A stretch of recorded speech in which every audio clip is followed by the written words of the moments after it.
Hal ini dilakukan karena Telegram diduga kerap digunakan sebagai medium komunikasi jaringan terorisme. Yang paling depan, sebentar lagi generasi. Kementerian Komunikasi dan Informatika menghapus 11 domain yang terkait dengan Telegram. Konten ilegal yang terdapat dalam 11 situs ini menjadi favorit bagi para teroris.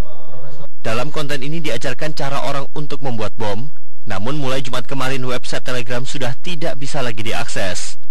Menteri Komunikasi dan Informatika Rudi Antara mengatakan Telegram tidak memiliki perwakilan di Indonesia.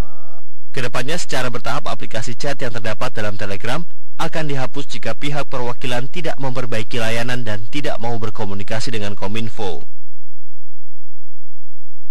Saat ini di Telegram banyak kontennya itu konten yang berkaitan dengan radikalisme. Antara lain seperti bagaimana membuat bom, bagaimana melakukan penyerangan, yang tentunya ini bisa mempengaruhi masyarakat di Indonesia.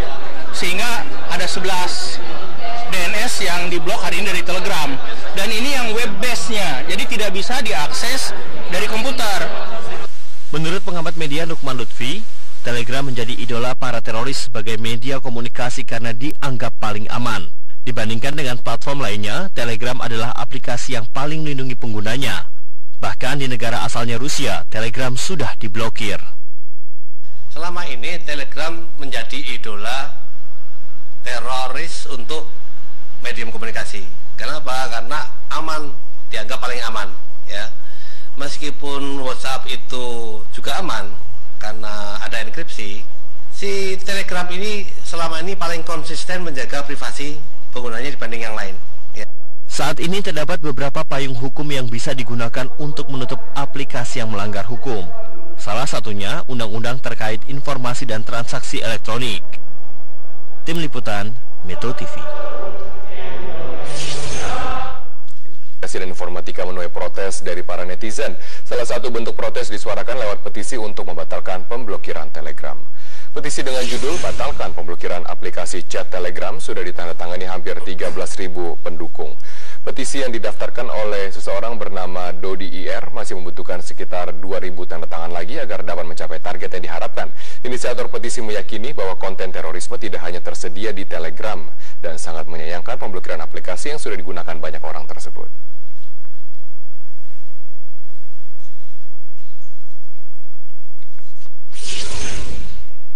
Kementerian Komunikasi dan Informatika memerintahkan pemblokiran aplikasi Telegram untuk website di Indonesia. Pemblokiran dilakukan karena aplikasi Telegram berpotensi menyembunyikan identitas teroris yang menjadi pengguna aplikasi tersebut. Namun apa itu aplikasi Telegram dan bagaimana cara menggunakannya? Berikut informasi yang kami sampaikan untuk Anda.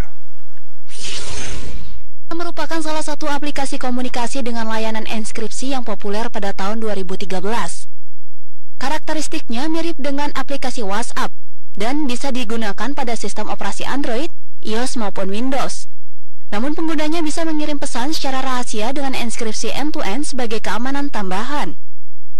Sejumlah keunggulan dari Telegram dibanding aplikasi WhatsApp adalah selain mengirim pesan lebih cepat, Messenger lintas platform ini dapat berbagi file dengan ukuran lebih besar, seperti video bisa mencapai 1,5 GB.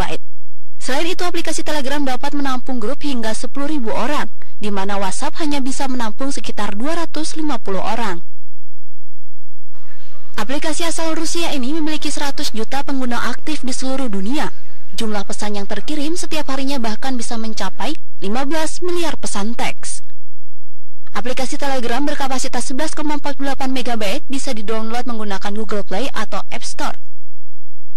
Proses registrasi tak berbeda jauh dengan aplikasi WhatsApp dengan memasukkan nomor pribadi dan memasukkan kode konfirmasi.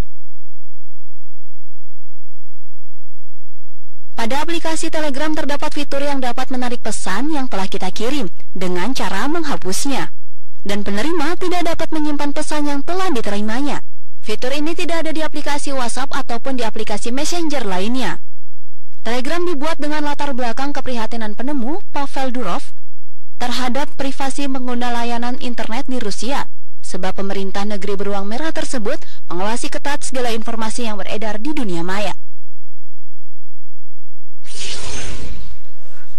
Salah satu langkah tegas untuk menangkal merebaknya paham-paham radikalisme atau terorisme di tanah air adalah dengan memblokir situs atau aplikasi yang ditengarai telah menyebarkan konten-konten radikal di dunia maya. Tidak terkecuali web atau aplikasi Telegram yang sudah diblokir oleh Kemenkominfo sejak Jumat kemarin.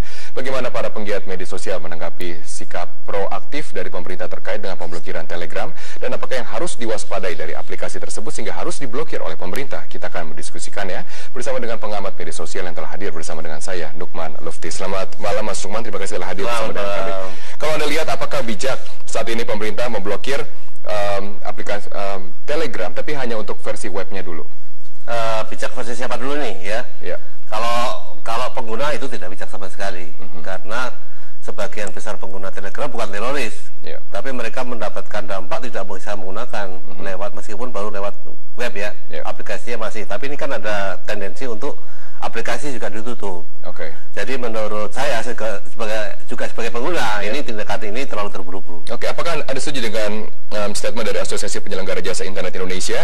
Langkah pemerintah sama dengan membunuh tikus, mengejar tikus, tapi dengan membunuh lumbung. Betul. Jadi sebenarnya kalau ada teroris yang menyebarkan konten teror di Telegram, ya cari aja terorisnya. Kenapa Telegram yang ditutup? Dan kita juga tahu kan, namanya konten teror itu nggak hanya di Telegram, ada juga di YouTube, ada juga di Facebook dan lain-lain. Memang masalahnya adalah selama ini Telegram ini dianggap aplikasi pesan yang paling konsisten, paling keras dalam hal menjaga privasi penggunanya. Nggak usah heran ya, karena bahkan di Rusia pun tempat lahirnya Telegram, itu Telegram juga diblokir. Kalau Anda lihat selama ini Telegram banyak digunakan dari kegiatan terorisme di tanah air. Kemudian Menkominfo mengatakan setidaknya 17.000 halaman yang mengandung terorisme dan radikalisme. Kemudian ada juga halaman-halaman untuk membuat bom yang begitu bebas diakses di sana. Apakah Anda merasa ini tidak tepat? Karena pemerintah mencoba untuk... Kalau ada konten itu kan tinggal laporkan ke Telegram. Telegram itu punya mekanisme untuk menutup konten-konten yang dianggap berisi teror. Ada itu sudah dilakukan belum oleh pemerintah?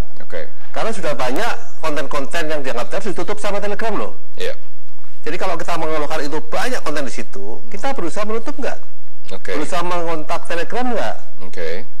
Dan selama ini informasi dari Telegram yang kami terima bahwa Telegram belum pernah dilapori apapun oleh pemerintah Indonesia. Secara resmi Telegram mengatakan begitu. Tapi sebaliknya pemerintah juga mengatakan sudah mengontak Telegram. Ini yang benar nih. Iya kan? Berarti Anda rasakan di sini ada komunikasi yang tidak lancar antara kedua institusi. Dan ini merugikan dari konsumen, pengguna. Konsumen rugi, karena gini loh, penggunaan Telegram, juga media sosial yang lain itu banyak yang positif. Saya di Telegram itu belajar mengenai marketing, di situ ada grup-grup marketing yang bagus yang saya bisa ikutin.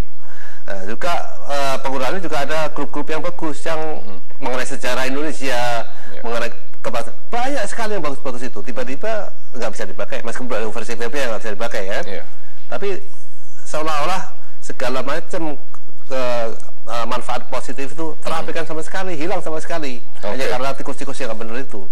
Kalau gitu apakah Anda melihat bahwa Telegram yang dianggap tidak mempunyai SOP dalam penanganan konten-konten teror menjadi alasan yang kuat dari pemerintah untuk dapat memblokir situs? Kalau versi resmi siaran persnya Kominfo memang menyebut begitu. Jadi Telegram tidak mempunyai SOP yang sesuai yang diminta pemerintah.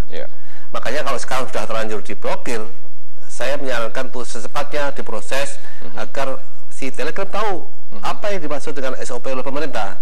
Karena Telegram sendiri punya SOP bahwa setiap ada konten yang mengandung konten teror itu bisa dilaporkan Telegram dan bisa dihapus. Itu bahkan bisa dilaporkan oleh pengguna. Apalagi kalau dilaporkan oleh pemerintah. Bisa. Bahkan akunnya bisa ditutup, grupnya bisa ditutup. Dan sudah banyak yang ditutup oleh Telegram. Apakah ini juga menyelesaikan masalah dari pemerintah yang menginginkan pencegahan dari paham-paham radikalisme dan komunikasi yang dipakai dari para teroris di sana? Begini, kalau Telegram ditutup, apa sih susahnya si teroris itu pindah ke messenger lain? Ya sekarang sudah pindah ke bahas tuh. Ada juga yang cukup secure ya, yang pindah ke sana. Pindah ke tempat lain juga bisa, meskipun agak berisiko, pindah ke Twitter, pindah ke Facebook, pindah ke YouTube. Jadi tidak menyelesaikan masalah? mereka itu kalau teroris itu nggak takut mati kok. Orang bunuh diri aja berani, apalagi cuma ditutup aksesnya ke satu messenger, pindah ke messenger lain. Apa setidaknya ini menangkal dari penyebaran paham-paham? Nah, kalau menghambat, kalau menghambat iya, menghambat iya. Saya lihat justru begini loh, pemerintah itu kelihatannya mau gampangnya satu ditutup supaya mereka fokusnya ke aplikasi yang lain. Oke. Jadi kalau makin sedikit aplikasi yang dipakai oleh teroris untuk menyebarkan, kan lebih mudah ngawasinya. Oke. Ini kalau banyak ya repot memang. Oke, baik. Mas Lukman, ditahan di sana kami akan lanjutkan. Saya juga kira aplikasi pesan singkat Telegram oleh Kementerian Komunikasi dan Informatika Republik Indonesia. Melalui akun Twitter pribadinya, Durov mengatakan belum menerima permintaan ataupun keluhan dari pemerintah Indonesia. Pihaknya akan terus menyelidiki informasi tentang pemblokiran tersebut. Permintaan pemerintah kepada Internet Service Provider untuk memblokir 11 domain name sistem Telegram menuai tanggapan dari para pengguna media sosial. Melalui tagar tolak blokir Telegram, netizen mengkritisi rencana pemblokiran Telegram karena dinilai membatasi kemudahan berkomunikasi.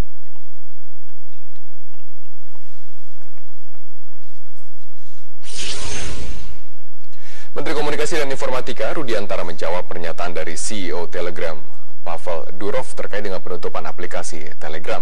Sistem tanpa nomor telepon atau tanpa organisasi yang diterapkan Telegram terhadap para pengguna dinilai dapat menjadi celah yang digunakan untuk jaringan komunikasi para teroris. Mengapa ditutup? Semua platform yang menimbulkan konten negatif itu selalu kita awasi, dalam artian bertentangan dengan aturan regulasi undang-undang ITE. Nah, Telegram ini banyak mengandung konten-konten radikalisme, terorisme. Kami bekerjasama dengan institusi yang berkompeten di bidang ini tentunya. Dan setelah beberapa kali sebetulnya kami menghubungi Telegram, datanya ada. Memang Telegram ini berbeda dengan platform yang lain. Kalau Twitter, kemudian Google, YouTube, dan ini Facebook, mereka menyediakan orang, menyediakan nomor telepon, menyediakan organisasi untuk berinteraksi. Kalau misalkan dibutuhkan sesuatu, Telegram itu tidak. Telegram itu melalui website, jadi kirimnya melalui email. Kami lengkapi semua itu.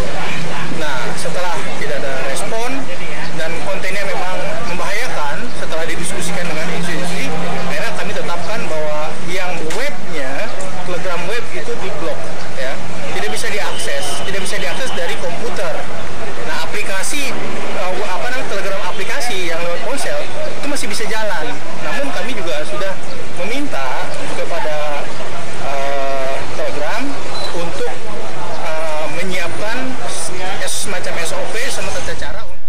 Ya, itu adalah statement dari pemerintah menyatakan Telegram memang tidak mempunyai SOP untuk melakukan berbagai penanganan teror konten di dalam aplikasi atau websitenya. Mas Lukman, tidak hanya di Indonesia, tapi juga di Rusia mengancam menutup Telegram. Aplikasi Telegram dibuat oleh orang Rusia, di Rusia juga diancam tertutup karena teror pada 3 April 2017 di Saint Petersburg, Rusia dikatakan juga para pelaku berkomunikasi dengan Telegram. Tidak hanya Indonesia yang tegas, tapi Rusia juga sudah tegas dan Telegram juga membuat gerah negara-negara lain. Apakah ini? Yang sekarang sudah memblokir itu Cina, Saudi Arabia, dan Iran. Dan semua mempunyai keluhan yang sama? Sama alasannya sama, yaitu tidak bisa mengakses usernya siapa. Nah, berarti Telegram ini memang tidak patuh pada peraturan-peraturan dari negara-negara. Lebih tepatnya, Telegram itu menjaga betul privasi penggunanya. Ini sementara WA enggak. Oke. WA itu kalau pemerintah memaksa bisa, lewat pengadilan bisa. Oke. Ini enggak. Bahkan di negara sendiri dia berani kepada Rusia. Makanya Rusia itu nyaris tidak berkutik terhadap Telegram. Oke, kalau Anda lihat apakah seharusnya memang ada itikat baik dari Telegram untuk dapat mematuhi bagaimana peraturan Indonesia dan membuat suatu langkah agar tidak disalahgunakan? Kalau melihat keberaniannya Telegram untuk melawan Rusia, kemudian ketika diblokir oleh Cina, Saudi Arabia, dan Iran juga santai-santai aja, saya duga kepada Indonesia pun mereka akan berbuat ya sama. Mereka tetap menomorsatukan komitmen mereka untuk menjaga privasi penggunanya. Oke. Nah, kalau kita lihat apakah ini juga ada hubungan dengan Telegram yang mungkin dikatakan dari sebagian pihak tidak mempunyai kantor perwakilan di Indonesia? Itu alasan lain dari Kominfo ya, bahwa ketika negara melakukan protes ada akun yang bertebaran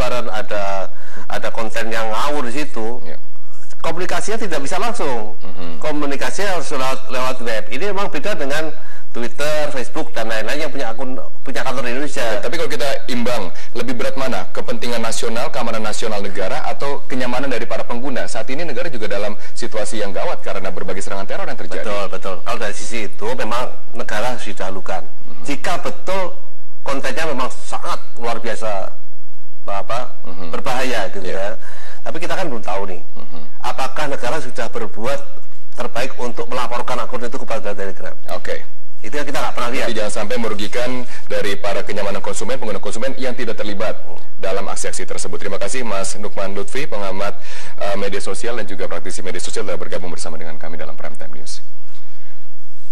Kita akan lanjutkan dengan informasi mengenai Menko Pembangunan Manusia dan Kebudayaan Puan Maharani.